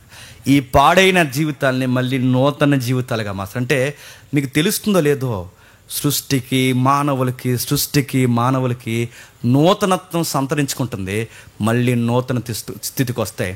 మళ్ళీ పరలోకము భూలోకము ఏమవుతుందో తెలుసా, కలిసి నివాసము చేయబోతుంది. అందుకే దేవుడు ఏమంటాడంటే, ఇక దేవుడు పరలోకంలో ఉంటాడని చదువుకున్న మన వచనాలే కిందికి వచ్చేసరికి, ప్రార్థన గంధకు వచ్చేసరికి ఏం చేస్తుందో తెలుసా, నరులతో కూడా దేవుడు చెప్పండి నివాసము చేయబోతున్నాడు. ఎక్కడ నివాసం చేయబోతున్నాడు? నరులతో దేవుడు నివాసం చేయబోతున్నాడు. ఎలా నివాసం చేయబోతున్నాడు? ఇదిగో ఒక పట్టణం తయారు చేస్తున్నాడు. ఆ పట్టణం సరాసరి ఎక్కడ దిగుద్దట? భూమి మీద దిగుద్ది. ఈ భూమి మీద దిగిన ఈ పట్టణంలో దేవుడు మనం అందరం కలిసి మళ్ళీ ఆ పట్టణంలో నివాసం చేయబోతున్నాం. ఆ లైఫ్ మనకు త్వరలోనే రాబోతుంది. ఆ రోజు తిండికేయడం, గుడ్డకేయడం, నీరసాలకేయడం, ఏ ఇబ్బందులుంటూ ఏ సమస్యలుంటో మళ్ళీ జీవితం ఎలా ఉంటుందో తెలుసా, ఏదైనా తోటలో ఉంటుంది. ఆ ఆదాము పోగొట్టాడు చెప్పండి, ఈ ఆదాము కడపట ఆదాము వచ్చి మళ్ళీ దాన్ని కట్టాడు. ఈ దయలో ఈ కృపలో ఇలానే మనం వర్ధిల్లుతూ ఎల్లకాలం ఆయనతో మనం సహవాసము చేయుదుము గాక. మొక్కలు వేయగలిగిన వారు మొక్కలు వేయండి. ఎవ్వరు కదిలిపోవద్దు. ఎవరు రొట్టె ద్రాక్షరసం పాల్గొకుండా మీరు దయచేసి కదలొద్దు.